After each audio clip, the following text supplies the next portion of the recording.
నమస్తే, welcome to federal Andhra Pradesh. ఇప్పుడు ఏపీలో P4 పథకం అనేది మొత్తం కూడా ముఖ్యమంత్రి చంద్రబాబు నాయుడు కూటమి ప్రభుత్వం ఒక ప్రతిష్టాత్మక పథకంగా తీసుకుంది. ఇక్కడ పేదరిక నిర్మూలనే ధ్యేయంగా ఈ పథకాన్ని అయితే నడుపుతుంది. దాంతో అందరూ అంటే పారిశ్రామికవేత్తలు కానీ వీళ్ళంతా కూడా భాగస్వాములు అవుతున్నారు. ఇప్పటికీ ఎక్కువ అంటే వేల సంఖ్యలో దాని మీద మొత్తం కూడా P4 భాగస్వాములుగా వచ్చారు. బంగారు కుటుంబాలని వాటిని ఆదుకునే పథకంగా దాన్ని తీసుకెళ్లారు. అయితే ఇక్కడ ఏపీ ప్రభుత్వం ఒక ట్విస్ట్ ఇచ్చింది. ఇక్కడ టీచర్లకి అంటే ప్రభుత్వ ఉద్యోగ టీచర్లంతా కూడా ఈ P4 పథకంలో భాగస్వాములై వాళ్ళు ఒక్కొక్క టీచరు ఇద్దరిని చొప్పున దత్తత తీసుకోవాలి, 2 కుటుంబాలను దత్తత తీసుకోవాలి. ఒక హెడ్ మాస్టర్ ఇదైతే ఒక 5 కుటుంబాలని దత్తత తీసుకోవాలి అనే ఒక జీవోని తీసుకొచ్చి దాన్ని పాస్ చేసినట్లుగా చేస్తుంది. అయితే అది మొత్తం పూర్తిగా ఇక ఇంప్లిమెంట్ కాకపోయినా దీంట్లో ఉపాధ్యాయ సంఘాల్లో కానీ ఉపాధ్యాయుల్లో కానీ ఒక ఆందోళన నెలకొంది. ఎందుకంటే ఎవరైనా సరే స్వతహాగా ఇంట్రెస్ట్ ఉండి చేయగలిగితే బాగానే ఉంటుంది, కానీ కంపల్సరీ దత్తత తీసుకోవాలి అంటే కొంత ఆందోళనకరమైన అంశంగానే టీచర్లు భావిస్తున్నట్లుగా తెలుస్తుంది.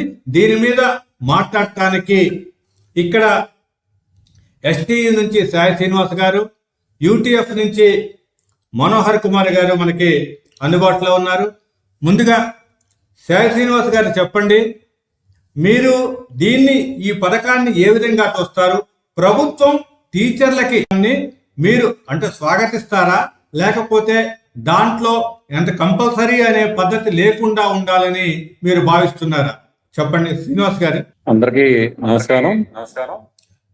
సార్, ఇప్పుడు జరుగుతున్నటువంటి P4 విధానం చూసినట్లయితే ప్రధానంగా ఇక్కడ ఉన్నటువంటి P4 విధానంలో ఇప్పుడు ఈ ప్రభుత్వం తీసుకున్న నిర్ణయం సాధారణంగా సమాజంలో ఉన్నత స్థాయికి చేరిన వారు సోషల్ రెస్పాన్సిబిలిటీలో భాగంగా P4 విధానంలో వాళ్ళు సహాయం అందించడం పరిపాటిగా ఉన్నటువంటి విషయమే. ఎందుకంటే మనం ఉన్నతమైన స్థాయికి ఎదిగిన తర్వాత సమాజాన్ని ఎంతమంది తిరిగిపోవాలనే భావన ఉండడం సహజం. ఆ భావన ఉండడంలో భాగంగానే మనం ఈ కార్యక్రమాన్ని ప్రభుత్వం తీసుకుని ఉండవచ్చు. అయితే ప్రభుత్వ విద్యలో బడుగు బలహీన వర్గాల పిల్లల్ని ఉన్నతమైన స్థాయిలో నిలబెట్టడం అనేది మన ఉపాధ్యాయ సంఘాలు కానీ ఉపాధ్యాయులుగా మా బాధ్యత. ఈ రోజు P4 కార్యక్రమం గురించి ప్రభుత్వం ఎంత ప్రత్యేక తీసుకుంది అంటే అర్థం ఏంటంటే, సమాజంలో సుమారు మనం ఆంధ్రప్రదేశ్ లో చూస్తుంటే ఒక 40 లక్షల కుటుంబాలు బిలో పవర్టీ లైన్ లో కంటే కింద ఉన్నాయనే ఉద్దేశంతో వాళ్ళని అప్గ్రేడ్ చేయాలని ఉద్దేశం. ఆ పరిస్థితి ఎందుకు వచ్చింది? ఈ రోజు ఆలోచిస్తే వాళ్ళకి సరైన విద్యా అవకాశాలు లేక, సరైన ఉపాధి అవకాశాలు లేక మాత్రమే ఆ పొజిషన్ వచ్చింది. ఆ పొజిషన్ రాకుండా ఉండాలంటే అందరికీ మెరుగైన విద్యను అందించాల్సిన బాధ్యత మంది. మా చేత పాఠాలు చెప్పించి ఉన్నతమైన విద్యను అభ్యసింపజేసి విద్యార్థుల్ని ఉన్నతమైన స్థితిలో కూర్చోబెడితే మరలా P4 లాంటి కార్యక్రమాల గురించి ఆలోచన చేసే అవసరమే ఉంది. దీనికి ఒక పురాణాలు ఇతిహాసాల్లో కథ చెప్తారు దీనికోసం. అయితే మన ధర్మరాజు గారిని తీసుకుని శ్రీకృష్ణ పరమాత్ముడు ఎక్కడికో వెళ్ళినట్టు ఏదో రాష్ట్ర దేశానికి వెళ్తే అక్కడ అందరూ కూడా ఏది ఇచ్చినా తీసుకోరు. ఇక్కడ మా రాజ్యంలో అన్ని ధర్మరాజు గొప్పవాడు, అన్ని ధర్మాలు చేస్తాడు చెప్తే మేము అటువంటి ధర్మాలు తీసుకోము, కష్టపడి పని చేస్తాం, మాకు ధర్మాలు తీసుకున్న అవసరం లేదని చెప్పి అనేది కథ. అది చాలా ఇన్స్పిరేషన్ సమాజానికి ఈరోజు. అంటే చెయ్యి కింద ఉండకూడదు, పైన ఉండాలని ఆ కథలో నీతి. అటువంటి స్థాయికి తీసుకెళ్లాలంటే తప్పనిసరిగా విద్య ద్వారా మాత్రమే సాధ్యమవుతుంది. మమ్మల్ని పాఠాలకు పరిమితం చేసి అటువంటి సమాజాన్ని తయారు చేయడానికి అనుగుణంగా మమ్మల్ని యోగం తయారు చేయాలి. అంతేగాని మీరు మీరు సమాజంలో ఉన్నతమైన స్థితిలో ఉన్న వాళ్ళకి చేయాల్సిన పనిని ఉపాధ్యాయులకు ఆపాదించడం కరెక్ట్. అయితే ఇందులో కూడా సామాజిక బాధ్యత మేము కూడా వితౌట్ గవర్నమెంట్ చేసిన వాళ్ళు ఉన్నారు. మా దగ్గర చదివే పిల్లల్లోనే బడుగు బలహీన వర్గాల పిల్లలు కానీ, ఆర్థికంగా వెనుకబడిన పిల్లలు కానీ వాళ్ళకి ఏదైనా అవసరాలు ఉంటే ఉపాధ్యాయులు స్వచ్ఛందంగా మేము జేబులో డబ్బులతో ఖర్చు పెట్టే సందర్భాలు కూడా ఉన్నాయి. అట్లాగే వాళ్ళ తల్లిదండ్రులు మాతో మిగిలే ఉంటారు. వాళ్ళకి ఆర్థిక అవసరాలు ఏమైనా ఇబ్బంది ఉంటే అనేక సందర్భాలు ఆదుకునే సందర్భాలు ఉన్నాయి. అది సమాజంలో పౌరులుగా బాధ్యతగా ఉపాధ్యాయుడు ఎప్పుడు ఉంటాడు. అయితే మీరు తీసుకునే ప్రెస్టేజ్ ప్రోగ్రామ్ ఉపాధ్యాయుల మీద బలవంతంగా రుద్దినట్టుగా, అంటే నాకు అధికారులు స్థాయి నాయకులుగా మాకు చెప్పే అధికారులు ఇది ఒక వాలంటరీ ఆర్గనైజేషన్ గా చేయండి అంటున్నారు. కానీ వాస్తవంగా గ్రౌండ్ లెవెల్లో కలెక్టర్స్ కానివ్వండి, డిఈఓలు కానీ, కింద స్థాయి అధికారులు అందరూ కంపల్సరీ గా 4-5 కుటుంబాలను మీరు దత్త తీసుకోవాలంటాం. దత్త తీసుకోవడం ఇప్పుడు ఉపాధ్యాయుడు పని ఏంటంటే బాధ్యత బోధన చేయటం అనేది పక్కన పెడితే సుమారు 70 యాప్లు అప్లోడ్ చేయడం, మాకు మీరు ఇచ్చినటువంటి హ్యాండ్ బుక్లు రాయటం, ఒక టీచర్ 18 హ్యాండ్ బుక్లు రాయాల్సినటువంటి పరిస్థితి ఈ రోజు నెలకొంది. అటువంటి పరిస్థితుల్లో ఉపాధ్యాయుడు బోధన కాకుండా బోధనేతర పనులు 70% ఉన్నాయి రోజు. ఇది ఎలా ఎదుర్కోవాలి, ఎలా తట్టుకోవాలి, ఈ ఒత్తిడిని ఎలా జయించాలన్న పరిస్థితిలో మేముంటే ఇది బలవంతంగా మా మీద రుద్దే ప్రయత్నం చేసి P4 లో 5 కుటుంబాలను దత్త తీసుకోండి అంటే అది సహేతుకంగా లేదు. బిలో పవర్టీ లైన్ లో ఉన్న 20% జనాభాని దాన్ని ఉద్ధరించి పైకి తీసుకురావడం అనేది ప్రభుత్వాలు మరియు ప్రజల యొక్క బాధ్యతే. అందులో మేము భాగస్వాములమే కాదన్నట. బట్ బాధ్యత అనేది మా మీద ఫిక్స్ చేయకుండా మా దగ్గర చదివే పిల్లలందరూ ఎవరు 20% వాళ్ళ యొక్క పిల్లలే మా దగ్గర చదువుతా ఉన్నారు. అంతేగాని మిగతా 80% అప్గ్రేడ్ అయినటువంటి పిల్లలు ఎవరు కూడా అరకొరగా ఉన్నారు తప్ప మెజారిటీ పిల్లలు మా దగ్గర లేరు. వాళ్ళు మేము ఉత్తరించాల్సింది వాళ్ళ పిల్లల్ని మంచి విద్యను అందించి సమాజంలో తల్లిదండ్రులు వాళ్ళ తల్లిదండ్రుల కంటే ఉన్నతమైన స్థితిలో రేపొద్దున మెరుగైన విద్యాభ్యాసం జరిగి బోధన జరిగితే ఇక్కడ వాళ్ళు రేపొద్దున మంచి ఉద్యోగాలు మనం ఉన్నతమైన స్థితిలో సెటిల్ అయితే వాళ్ళు దత్తత తీసుకునే స్థాయికి వెళ్ళాలి. మేము చదువు చెప్పే పిల్లలు సమాజాన్ని ఉద్ధరించి దత్తత తీసుకునే స్థాయికి వెళ్ళాలని మేము మనస్ఫూర్తిగా ఆకాంక్షిస్తా ఉన్నాం. ఇప్పుడు మీరు ఏదైతే మా మీద ఎక్స్ట్రా బడ్జెట్ గా పెట్టి ఈ బోధన కుంటుపడేటట్లు చేస్తే మా దగ్గర చదివే పిల్లలు కూడా భవిష్యత్తులో ఇంకొకరికి దత్తత తీసుకునే పరిస్థితి వెళ్తాం. కాబట్టి దాన్ని గుర్తెరిగి ఉపాధ్యాయుడిని కేవలం తరగతి గదికే పరిమితం చేయండి.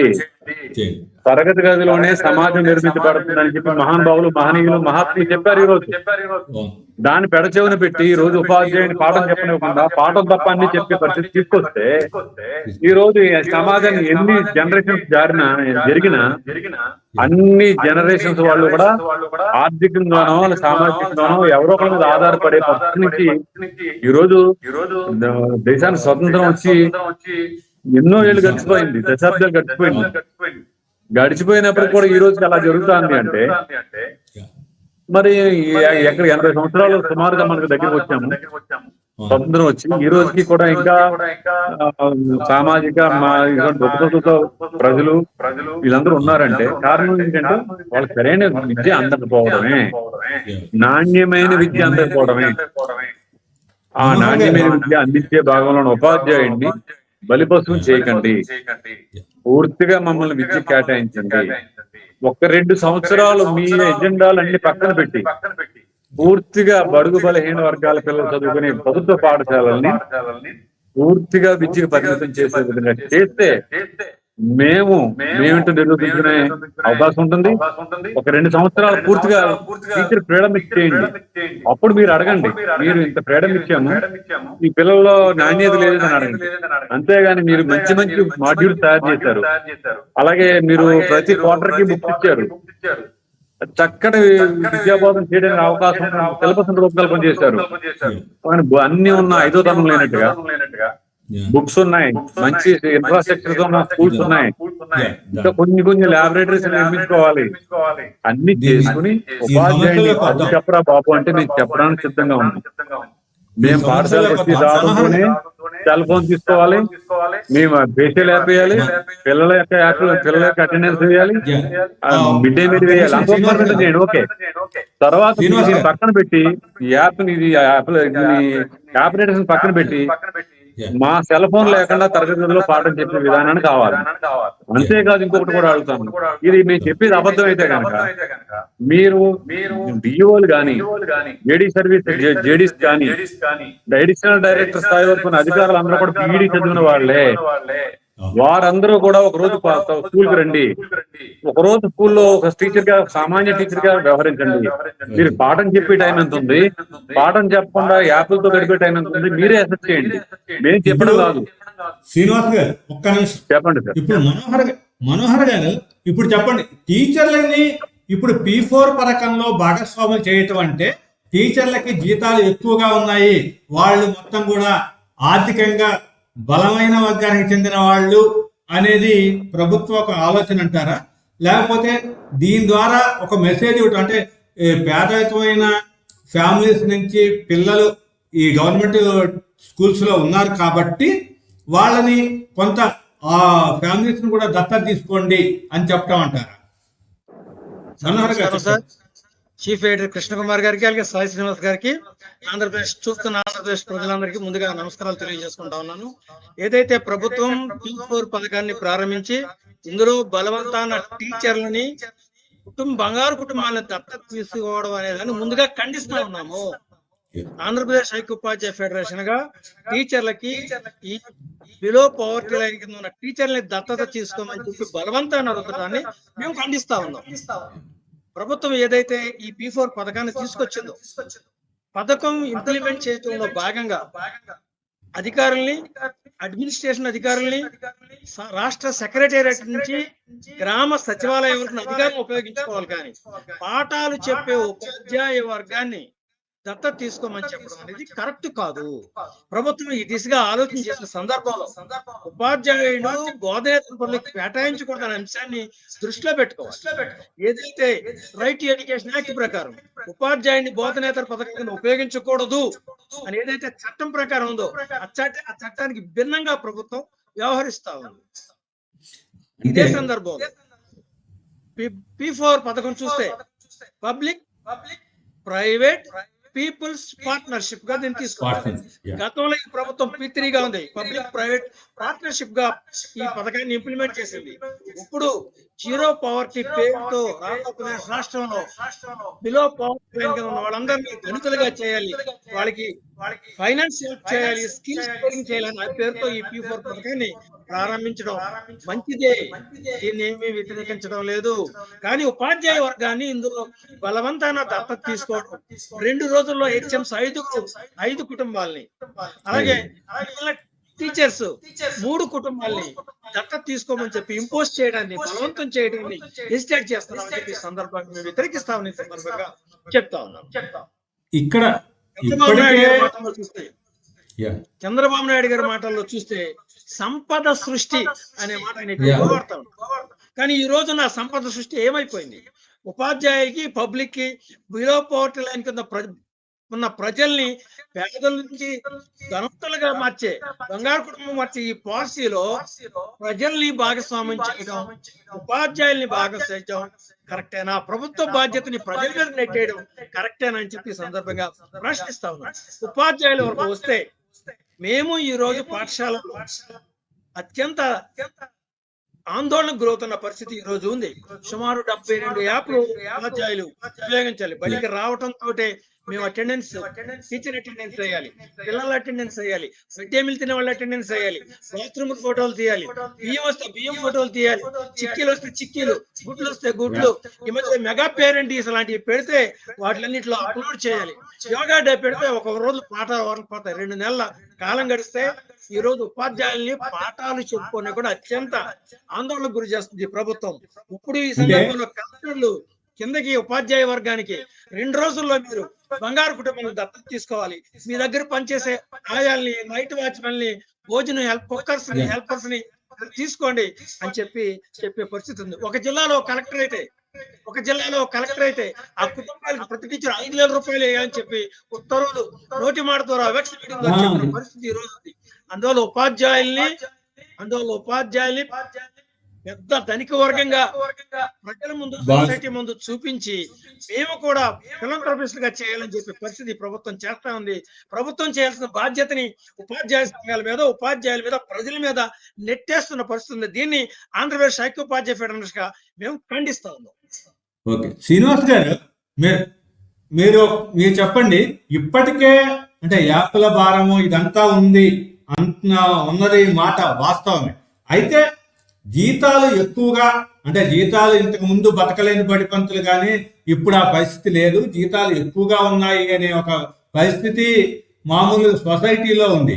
గవర్నమెంట్ టీచర్స్ అంటే దాన్ని అర్థం లేదు, అంటే అందరినీ తప్పుపట్టే పరిస్థితి కాదు. కానీ కొంతమంది చేస్తున్న పనికి వాళ్ళు ఈ డిఓలు కూడా బెదిరిస్తున్నారు. అంటే నేను విన్నది ఏంటంటే డిఓలు కూడా మీరు ఎంత బడికి వస్తున్నారు, ఎంత చెప్తున్నారు మాకు తెలుసు, మేము చెప్పినట్టు చెయ్యండి అనే పరిస్థితి ఉంది అనేది అయితే కొన్ని చోట్ల వినపడుతుంది. దాని మీద మీరేమంటారు శ్రీనివాస్ గారు, చెప్పండి. ఓకే సార్, ఇప్పుడు అధికంగా జీతాలు తీసుకుంటున్నారు అనేది చాలా అవాస్తవం అండి. కారణం ఏంటంటే ఇప్పుడు తీసుకునే జీతం భవిష్యత్తులో తీసుకోబోయే జీతం ఎప్పుడు కూడా శాస్త్రీయంగా అధ్యయనం చేసి డిఏలు మెచ్ చేసి పిఆర్సీ కమిటీ వేసి ఐఏఎస్ అధికారులందరూ ఫిల్టర్ చేసి మేము మాకు వాస్తవంగా రావాల్సిన జీతాల కంటే చాలా తగ్గించి మేము 30% కావాలని అయ్యారు అడిగితే దానికి 17-18 ఇచ్చిన రోజులు ఉన్నాయి. 60% మాకు ఫిట్మెంట్ కావాలంటే 35-40% తగ్గించి చేస్తారు తప్ప అడిగినంత జీతాలు ఏ ప్రభుత్వం ఇవ్వలేనంత వరకు. అంతేకాకుండా ప్రతి 5 సంవత్సరాలకి మ్యాండేటరీగా చేయాల్సినటువంటి పే రివిజన్ ని వాళ్ళు 7-8 సంవత్సరాలు గడిచి 2 సంవత్సరాలు మోసంగా చేసి 2 పిఆర్సీలు వెనకబడి నడుస్తా ఉంది రోజు. ఇప్పుడు 12వ పిఆర్సీ వేయాలి, కానీ వాస్తవంగా 14వ పిఆర్సీ మేము పొందాలి. ఇప్పటికే 2 పిఆర్సీలు వెనకబడి ఉన్న పరిస్థితి నుంచి ఉపాధ్యాయులు అధిక జీతాలు పొందుతున్నారని చెప్పి అంటాం చాలా అర్ధరహితం. మేము 95లో ఉద్యోగంలో చేరేటప్పుడు 1200 రూపాయలతో అప్రెంటిస్ విధానంలో జాయిన్ అయ్యాం. ఈ రోజు ఉపాధ్యాయుడు అటువంటి స్కేల్స్ ఏం లేవు. అప్రెంటిస్ విధానాన్ని రద్దు చేసి మేము పోరాటాల ఫలితంగా రెగ్యులర్ విధానానికి వచ్చాం. అంటే ఒక్కొక్క జనరేషన్ లో ఒక్కొక్క ఇబ్బందితో ఆర్థికంగా ఎప్పుడు ఉపాధ్యాయుడు ఆర్థికంగా ఇబ్బంది పడుతూనే ఉన్నాడు. ఈ రోజు ప్రభుత్వాలు వాళ్ళ యొక్క ఇవన్నీ మార్చుకుని వాళ్ళ విధానాలు మార్చుకుని వాళ్ళ యొక్క ప్రయారిటీస్ మార్చుకోవటం వల్ల మేము దాచుకున్న డబ్బులు కూడా పొందలేని పరిస్థితి. ఈ రోజు పిల్లల పెళ్లిళ్ళకి కానీ గృహ నిర్మాణాలకు కానీ వాళ్ళు ఇవ్వాల్సిన డబ్బులు మేము దాచుకున్న డబ్బులు ఇవ్వాల్సిన డబ్బులు కాదు, మేము దాచుకున్న డబ్బుల్ని 2 సంవత్సరాలు అయింది. ఈ రోజు సరెండర్ లీవ్లు పెట్టుకుని 4 డిఏలు పెండింగ్ గా ఉన్నాయి. ఇంకా ప్రభుత్వం ఇబ్బందులు ఉందంటే కొంతకాలం వేచి చూసాం. ఇప్పటికీ కూడా ప్రభుత్వం ఇంకా ఇబ్బందులు ఉందా అంటే మమ్మల్ని మర్చిపోయారేమో అనుకున్నాం. అంటే ఉపాధ్యాయ ఉద్యోగ వర్గం అంటే ప్రజల్లో ఒక భాగమే, అంతేగాని వీళ్ళు ఏదో సంక్షేమ పథకాలు వీళ్ళు కాకుండా మిగతా వాళ్ళకి వీళ్ళు సంక్షేమంలో పరిధిలోకి రారు అనుకుంటే మాకు ఇచ్చే జీతమే సంక్షేమం అనుకుంటే చాలా పొరపాటు. మేము సర్వీస్ హోల్డర్స్, గవర్నమెంట్ సర్వెంట్స్. కాబట్టి ఆ సర్వెంట్స్ కి గౌరవ వేతనాలు జీతాలు ఇవ్వడమే కాదు, నాకు బకాయిలు కూడా చెల్లించిన రోజునే ఏ ప్రభుత్వం మీదైనా సరైన అవగాహన సరైన నమ్మకం కలుగుతుంది తప్ప మీరు చెప్తున్నటువంటి బెదిరింపు ద్వారంలో అయితే అధికారులు బెదిరిస్తున్నారని కాదు. మేము నిజాయితీగా పనిచేస్తా ఉన్నాం. మాకు రావాల్సినటువంటి బకాయిలను అడుగుతున్నాం తప్ప వేరే ఏమి కాదు. ప్రభుత్వం ఈ రోజుకి కూడా సరైన విధానంలో స్పందించట్లేదనే ఈ రోజు ఎస్టీగా మేము భావిస్తా ఉన్నాం. దీన్ని ఈ ప్రభుత్వ వైఖరిని కూడా మేము తీవ్రంగా ఖండిస్తా ఉన్నాం. ఇంతకు ముందు గవర్నమెంట్ అంటే వైసీపీ గవర్నమెంట్ ఉన్నప్పుడు టీచర్లని మొత్తం అంటే మద్యం దుకాణాల దగ్గర కూడా పని చేయించారు, తర్వాత మిగతా పనులకు వాడుకున్నారు. మా దాంట్లో ఇది జరగదు అనేది కూటమి ప్రభుత్వం మొదటి నుంచి చెప్తూ వస్తున్నాం పని. అయితే ఇక్కడ ఈ P4లో ఈ ఫ్యామిలీస్ని ఐడెంటిఫై చేయండి, మీకు పిల్లలు అంటే పేదరిక నుంచి తరగతి నుంచి పిల్లలు మీ స్కూల్లో ఉంటారు కాబట్టి ఆ ఫ్యామిలీస్ని ఐడెంటిఫై చేయండి అనేది టీచర్స్కి చెప్తే బాగుండేది. కానీ వాళ్ళని దత్తత తీసుకోండి అంటే అది స్వతంత్రంగా ఒక స్వతహాగా తీసుకునే వాళ్ళు తీసుకుంటారు, లేకపోతే ఒక అధికంగా ఏదైనా కొంత వెసులుబాటు ఉన్న వాళ్ళు సహాయం చేస్తూనే ఉన్నారు, దాన్ని ఏమీ కాదనరు. అయితే దీంట్లో ఈ కంపల్సరీ తీసుకోవటం అనే దానికి ఇప్పుడు ప్రభుత్వ విద్యను ప్రోత్సహించడంలో భాగంగానే తల్లికి వందనం స్కీమ్ కూడా ఇస్తున్నారు. దాన్ని ఇంప్లిమెంట్ చేయడానికే గవర్నమెంటే కష్టపడుతుంది. దీంట్లో ఈ దశలో మీరు గవర్నమెంట్కి ఇచ్చే సజెషన్ ఏంటి? ఒక యూనియన్ లీడర్స్ గా మీరు మనోహర్గా చెప్పండి. దీంట్లో ఏమి ఇప్పుడు P4 నుంచి పూర్తిగా ఆ జీవో లాంటిది వేయొద్దు, లేకపోతే స్వతహాగా వాలంటరీగా ముందుకు వచ్చిన వాళ్ళని రానివ్వండి అంటారా, లేకపోతే ఆ విధానమే తప్పంటారా? ప్రజల భాగస్వామ్యాన్ని కోరుకోవడం తప్పు కాదు. బలవంతాన మీరు ఇది చేయాలి అని చెప్పడం అది దుర్మార్గమైన చర్య, ప్రజాస్వామ్యకమైన చర్య కాదు. ఈ రోజు ఏదైతే రాష్ట్ర ప్రభుత్వంలో ఉన్న కలెక్టర్లు ఉపాధ్యాయులకి డిఓలకి లింక్ పంపించి మీరు కంపల్సరీగా చేయడం అనేది చేయాలని చెప్పడాన్ని అది అప్రజాస్వామికమైన చర్య, దాన్ని ఖండిస్తామని చెప్పి మరొకసారి ముందుగా చెప్తున్నాను. ప్రభుత్వం మార్చి నెలలోనే ఈ సర్వే గ్రామ సచివాలయ వార్డు సెక్రటరీ ద్వారా నిర్వహించింది. బిలో పవర్టీ లైన్ కింద ఎవరైతే ఆ గ్రామంలో ఉన్నారో వాళ్ళని ఐడెంటిఫై చేసి ఈ నెల జూలై 20వ తారీఖు నుంచి మరో రెండో సర్వే కూడా నడుస్తుంది. 26 అంశాల మీద సర్వే చేస్తా ఉన్నారు. ఈ సర్వే ద్వారా నిజమైన పేదలు ఎవరు అనేది వస్తుంది.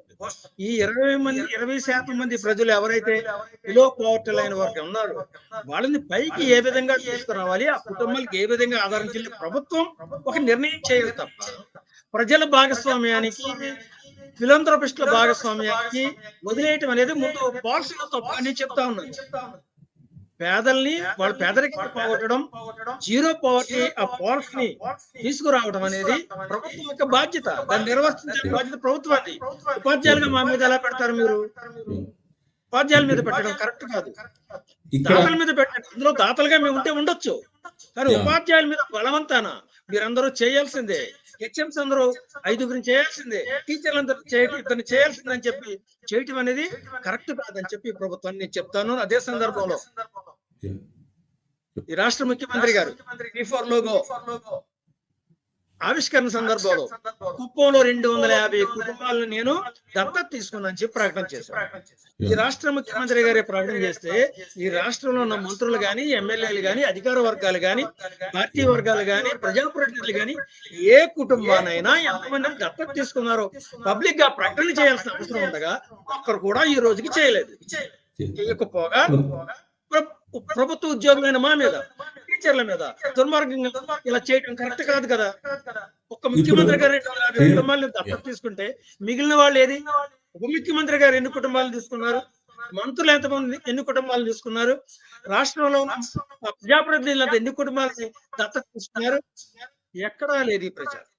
ఎక్కడ ఆగస్టు 15 నాటికి ఈ రాష్ట్రంలో 5 లక్షల కుటుంబాలు బంగారు కుటుంబాలుగా దత్తత తీసుకోవాలనే పక్షం. ఇప్పుడు అధికారులు ఎవరిని బెదిరించలేదు కాబట్టి, ప్రజాప్రతినిధులు ఎవరిని బెదిరించలేదు కాబట్టి టీచర్ల మీద, ఉద్యోగుల మీద మీరు కుటుంబాలు తీసుకోవాల్సిన కరెక్ట్ కాదని సందర్భంగా చెప్తున్నాం. ఆప్షనల్ దాతలు వదిలేయండి,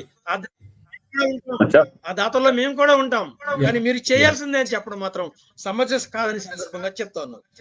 పేదరిక అవంతరాలు తగ్గించడం కోసం ప్రభుత్వం కొన్ని పాలసీలు చేయాలి, కొన్ని స్కిల్ డెవలప్మెంట్ కార్యక్రమాలు చేయాలి, పేదలు కొన్ని పథకాలు అందేటట్లు చేయాలి. మనోహర్ గారు చెబుతారు కానీ శ్రీనివాస్ గారు, ఇప్పుడు టీచర్స్ ని కంపల్సరీ అని ఇంప్లిమెంట్ చేసిన గవర్నమెంట్ మిగతా ఉద్యోగ వర్గాలని ఏ విధంగా చూస్తుంది? అంటే ఇప్పుడు ఎన్జిఓస్ మిగతా వాళ్ళు ఉన్నారు, వాళ్ళని కూడా ఇంప్లిమెంట్ చేస్తుందా? లేకపోతే ఇప్పుడు కలెక్టర్లకి కొంతమంది ఇప్పటికే కలెక్టర్లకి కూడా బాధ్యత తీసుకోవాలి, వాళ్ళు కూడా దత్తత తీసుకోవాలి అన్నది కొంతమంది దత్తత తీసుకుంటున్నారు, ప్రకటించారు, కొన్ని జరుగుతున్నాయి. ఇప్పుడు మిగతా సంఘాల విషయంలో ఈ విషయంలో ఈ ప్రభుత్వం మీద ఒత్తిడి చేయడానికి మీరు సంఘాలుగా ఎలాంటి ప్రణాళికని చేస్తారు? వాస్తవంగా ఏ ప్రభుత్వం అయినా ఉపాధ్యాయ రంగాన్ని అనుత్పాదక రంగం, అంటే ప్రొడక్టివిటీ లేని రంగంగా భావిస్తూ వచ్చారు. అంటే ఫర్ ఎగ్జాంపుల్ ఒక రిజిస్ట్రేషన్ స్టాంప్స్ అండ్ రిజిస్ట్రేషన్స్ ఉంది, దాన్ని 4 రోజులు సబ్మిట్ చేసినా 4 రోజులు వాళ్ళని వేరే డ్యూటీ చేసినా రెవెన్యూ ఇమీడియట్ గా ప్రభుత్వం వచ్చే రెవెన్యూ ఆగిపోతుంది. అదే ఉపాధ్యాయుల్ని మిగతా బోధన దూరం చేసి ఎన్ని ప్రోగ్రామ్ చేసినా ఇమీడియట్ గా రెవెన్యూ ఏం ఆగిపోతుంది. దీని ఇంపాక్ట్ ఎప్పుడు పడుతుందంటే ఈ పిల్లలు మన దగ్గర చదివే పిల్లలు ఎప్పుడో 15 సంవత్సరాలు 20 సంవత్సరాల తర్వాత వీళ్ళు వాళ్ళ దగ్గర నుంచి ఉత్పాదన అనేది మొదలవుతుంది. అంటే ఇన్స్టెంట్ ఉత్పాదన అనేది మనం మన దగ్గర చూపించలేము. కాబట్టి ప్రతి వాళ్ళు కూడా ఏ డిపార్ట్మెంట్ లో కనీసం ఒక జెండా వందన కార్యక్రమం ఉంది, లేకపోతే ఒక కలెక్టరేట్ లో చిన్న కార్యక్రమం ఉందంటే మా పిల్లల్ని తీసుకెళ్లి మా ఉపాధ్యాయులను తీసుకెళ్లి కార్యక్రమం నిర్వహిస్తారు. గత ప్రభుత్వం అయితే ఇంకా ముందడిగేసి మీరు చెప్పినట్టుగా బ్రాంచ్ కావాల పెట్టిన సందర్భం. అంటే అంత అగౌరవంగా ఈ ప్రభుత్వం మా పట్ల వ్యవహరించట్లేదు. కానీ వాస్తవంగా ఉత్పాదక రంగం కానీ మా రంగాన్ని చిన్న చూపు చూడటం, దీన్ని అన్నింటికి వాడుకోవడం పరిపాటిగా మారి అసలు మీకు నిజమైన కాన్సెప్ట్ ఉండుంటే ఏది మీ జీరో పావర్టీ తీసుకురావాలని కాన్సెప్ట్ నిజంగా మీ మనసులో ఉండుంటే అసలు టీచర్స్ మేము జీరో పావర్టీకి తీసుకురావడానికి మేము చేసే కార్యక్రమమే చాలా స్వచ్ఛంద కార్యక్రమం. ఉపాధ్యాయులు మా దగ్గర చదివే పిల్లలందరూ బడుగు బలహీన వర్గాల పిల్లలు, జీరో పావర్టీకి లోకి రావాల్సిన పిల్లలు, బడుగు బలహీన వర్గాల పిల్లలకి రేపు మెరుగైన విద్య అందిస్తే, వాడు కాళ్ళ మీద వాడు నిలబడితే, వాడు మంచి విద్య అందిస్తే, వాడు తప్పనిసరిగా భారత పౌరుడుగా వాడు స్వచ్ఛందంగా నిలబడి తల్లిదండ్రులను సమాజాన్ని పోషించే స్థితికి ఎదుగుతాడు. దాన్ని ఈ పాయింట్ ని వదిలేసేసి దీన్ని ఇక్కడ ఆ పిల్లవాడిని గాలికి వదిలేసేసి మనం మామూలుగా వాళ్ళ తల్లిదండ్రులను వాళ్ళ కుటుంబ పరిస్థితులను చూస్తా పోతే వాడికి ఏదో డైరెక్షన్ ఇస్తాం అనుకోండి, వాళ్ళు చెప్పినట్టుగా మనం జేబులో డబ్బులు తీసి పెట్టకపోయినా నువ్వు ఈ పని చేసుకో లేకపోతే ఏదో విధంగా చేసుకో అని వాడు సలహా ఇవ్వడంలో తప్పలేదు. ఆ భాగంలోగా ఆ పని చేయడంలో భాగంగా పిల్లలకు విద్య నేర్పడం అనేది కుంటుపడితే రేపు వీడికి ఎవరు చెప్తాడు బోధన? అది ఒకసారి ఆలోచన చేయాలి ప్రభుత్వ పెద్దలందరూ కూడా, ఈ మంత్రులందరూ కూడా, విద్యాశాఖ మంత్రి గారు వీళ్ళందరూ ఆలోచన చేయండి. దయచేసి ప్రభుత్వ విద్యాక్షేత్రం అంటే చాలా బడుగు బలహీన వర్గాలు మాత్రమే 90% చదువుతున్నటువంటి క్షేత్రం ఇది. దీన్ని చిన్న చూపు చూడొద్దు, దీన్ని ఒక ప్రొడక్టివిటీ రంగంగా చూడండి, దీన్ని మంచి ఉన్నతమైన స్థితిలో చెప్పాలని సంకల్పం పెట్టుకోండి. మాకు ఉపాధ్యాయులు స్వేచ్ఛనివ్వండి పాఠం చెప్పడానికి మాత్రమే, మేము ఇంకేమీ అడగాం, చేసి మాకు 2-3 సంవత్సరాలు స్వేచ్ఛనివ్వండి, మంచి రిజల్ట్ మేము చూపిస్తామని చెప్పి మేము చెప్తా ఉన్నాం. దయచేసి ఇటువంటి కార్యక్రమాలు ఏమీ కూడా, బోధనేతర కార్యక్రమాలు ఏది కూడా మనకు రొద్దొద్దు. అదే మా ఎస్పీ యొక్క వైఖరి, మా ఎస్పీ యొక్క డిమాండ్ భావన. మనోహర్ గారు మీరు చెప్పండి, యూటీఎఫ్ నుంచి దీని మీద అంటే ఫ్యూచర్ ప్లాన్ ఏమన్నా చేయాలని మీరు నిర్ణయించుకున్నారా, లేకపోతే అంటే ఇప్పుడే ఆర్డర్స్ వచ్చినాయా లేదా తెలియదు, ఇంకా కొంతమందికి వచ్చినాయి, కొన్ని జిల్లాల్లో చెప్తున్నారు అంటున్నారు, ఓవరాల్ గా చెప్తున్నారు అనేది అయితే వింటున్నాము. ఇప్పటికే జీవో కూడా పాస్ అయిందని, అయితే మిగతా ఉద్యోగుల్ని కానీ వీళ్ళెవరిని కూడా దీంట్లో పార్టిసిపేట్ చేయమని బలవంతం చేస్తే వాళ్ళని ఇక్కడ శ్రీనివాస్ గారు చెప్పినట్టు వాళ్ళు ఏదైనా స్ట్రైకో లేకపోతే ఏదో చేసినా ఇమీడియట్ ఎఫెక్ట్ ఉంటుంది, టీచర్లు అయితే ఎఫెక్ట్ కనిపించదు ఎంబటే.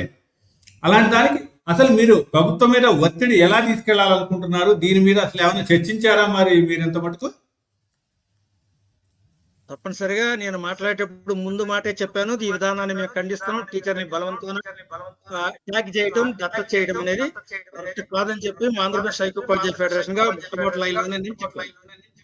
ఈ లైన్ ని ప్రభుత్వం వెనక్కి తీసుకోకపోతే ఉపాధ్యాయ వర్గానికి పిల్లల్ని దత్తత ఇవ్వడం, మీ పిల్లల్ని దత్తత తీసుకుంటాం, బాగా విడంబడి పిల్లలకి పాఠాలు చెప్పడం కానీ మేము ఆ విధంగా ఉంటాం. కుటుంబాలను దత్తత తీయడం అనేది సమంజసం కాదు, కరెక్ట్ కాదు.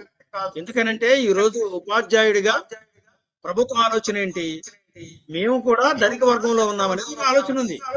ధనిక వర్గంలో ఉన్నారు కాబట్టి మీరు కూడా దత్తత తీసుకుని చేయండి అని చెప్తా ఉంది. ఈ రోజు ధరవరం చూసుకుంటే ధరవరం మా జీతాలు లేవు. ప్రభుత్వం 2 సంవత్సరాల క్రితం పిఆర్సీ అమలు చేయాల్సి ఉంది, 12వ పిఆర్సీ. ఈ రోజుకి పిఆర్సీ కమిటీనే లేని పరిస్థితి ఏర్పడింది ఈ రాష్ట్రంలో. ఐఆర్ కూడా ఇవ్వలేని పరిస్థితి ఉంది. గత ప్రభుత్వం నుంచి ఒక డిఏ కూడా లేదు, ఈ ప్రభుత్వం వచ్చాక 4 డిఏలు ఉన్నాయి, సరెండర్ లీవ్ లేవు, కావాల్సిన ఆర్థిక బకాయిలన్నీ పెండింగ్ ఉన్న పరిస్థితి ఈ రోజు ఉంది. ఎంతో పోరాటం చేస్తే తప్ప 6,000 కోట్లు రిలీజ్ చేసింది ప్రభుత్వం.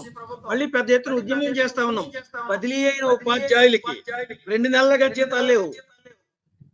బదిలీ అయిన ఉపాధ్యాయులకి 2 నెలలుగా జీతాలు లేని పరిస్థితి. నిన్నటి రోజునే రాష్ట్రంలో అన్ని జిల్లా విద్యాశాఖ అధికారి కార్యాలయాల వద్ద పెద్ద ఎత్తున నిరసన కార్యక్రమాన్ని మేము దిగాం.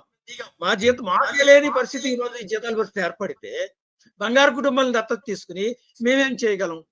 కాబట్టి ప్రభుత్వం ఈ విధానాన్ని వెనక్కి తీసుకోవాలి. ఉపాధ్యాయులు ట్యాగ్ చేస్తాం అనే విధానాన్ని దత్తత వెనక్కి తీయాలి. భవిష్యత్తులో దీన్ని తీసుకోకపోతే ఎత్తున ఈ విధానానికి ఉపాధ్యాయుల హక్కుల కోసం ఆంధ్రప్రదేశ్ ఉపాధ్యాయ ఫెడరేషన్ ఉద్యమాలను ముందుంటుందని సందర్భం చెప్తే ఈ విషయంలో కూడా టీచర్లను దత్తత తీసుకునే విషయాన్ని వెనక్కి తీసుకుంటే కూడా మేము ఉద్యమానికి పోరాడుతామని చెప్తూ పాఠశాలలో ఉపాధ్యాయులు పని చేసుకోనివ్వండి. బోధనేతర కార్యక్రమాలకు ఉపయోగించవద్దు. బోధనేతర కార్యక్రమాలు ఉపయోగించకుండా మాకు ఇవ్వండి. గందరగోళ పరచవద్దు, ఒత్తిడి పెట్టవద్దు. ఈ సందర్భంగా ప్రభుత్వానికి డిమాండ్ చేస్తా ఉన్నాం. ఈ విధానాన్ని విధానాన్ని ఉపాధ్యాయులు ట్యాగ్ చేయకుండా తీసేసే పరిస్థితి తప్ప, లేకపోతే పెద్ద ఎత్తున ఉద్యమానికి వెళ్తామని చెప్తాను. చెప్పండి, చెప్తున్నాను. ఇప్పుడు ఇందులో P4 విధానంలో కేవలం ఏంటంటే ఆ కుటుంబాన్ని ఆర్థికంగా ఉన్నతమైన తీసుకెళ్లాలనే కార్యక్రమం. అయితే మా పాఠశాలలో మేము రెగ్యులర్ కరికులం తో పాటు విద్యాశక్తి అనే కార్యక్రమం పెట్టాం. Yeah. అది పూర్తిగా వాలంటరీగా చేయమన్నారు కానీ కింద స్థాయిలో బలవంతంగా చేస్తున్నారు, అది వేరే విషయం.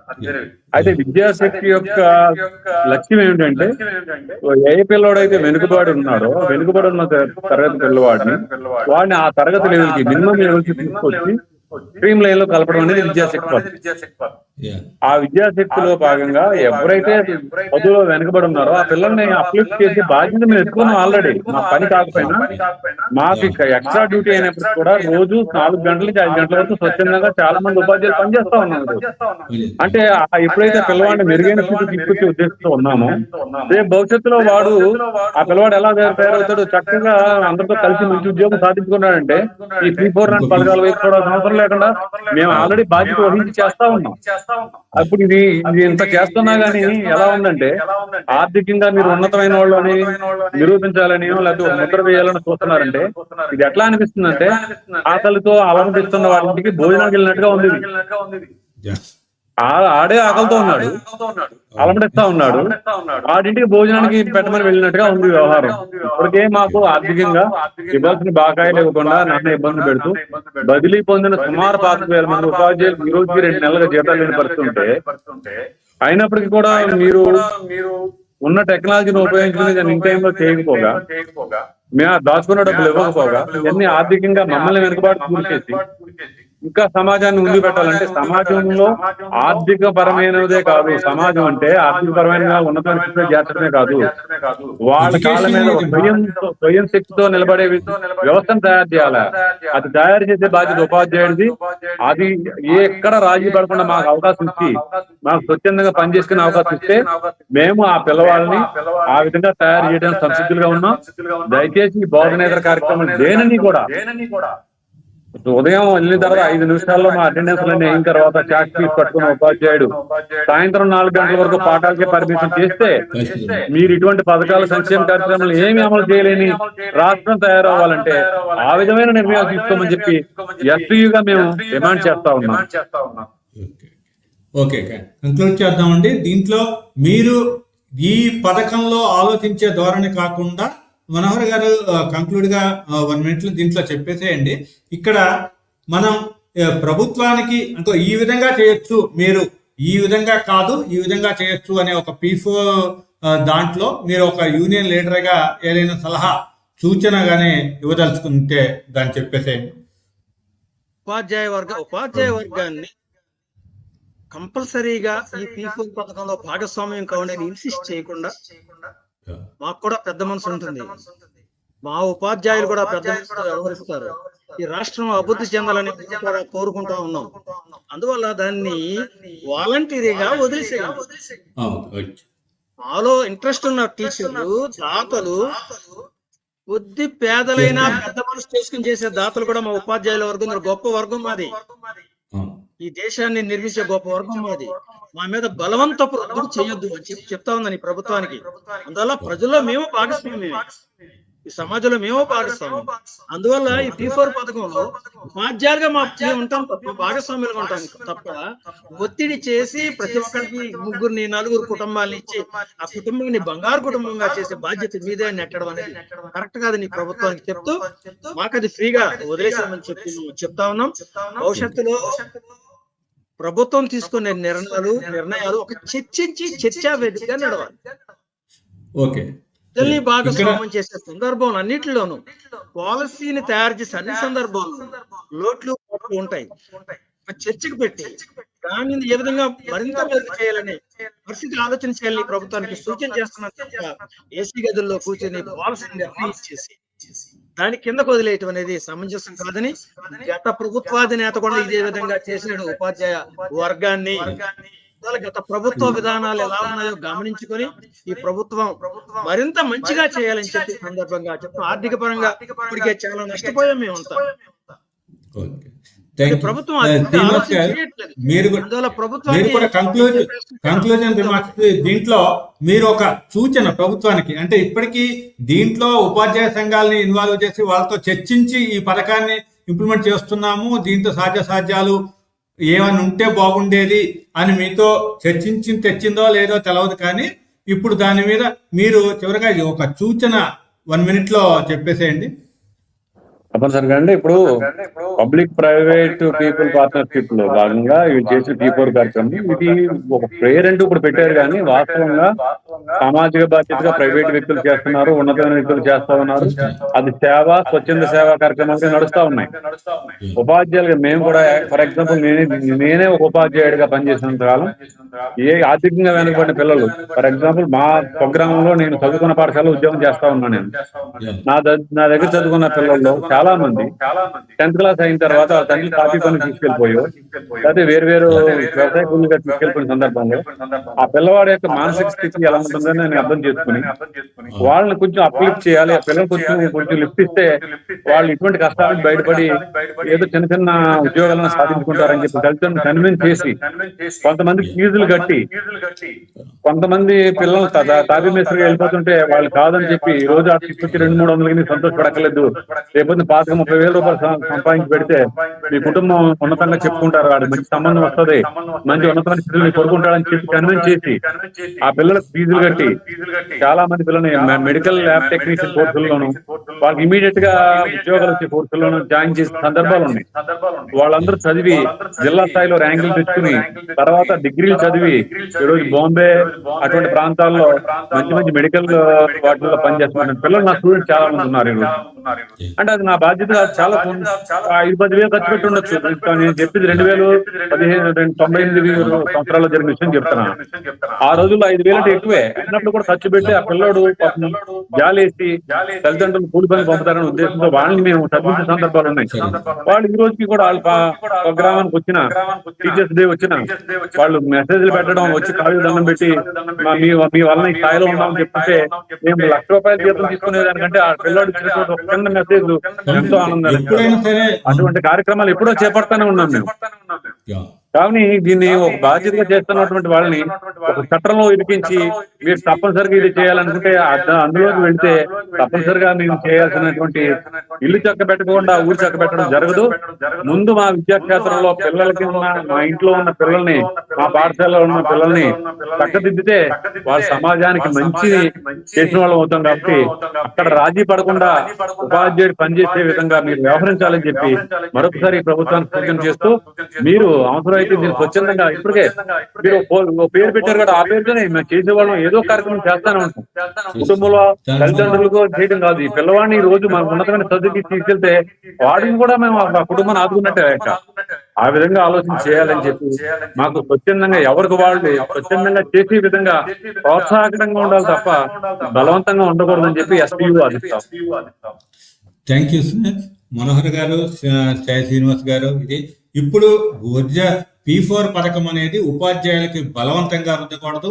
విద్య అనేది ధనం కన్నా కూడా గొప్పది.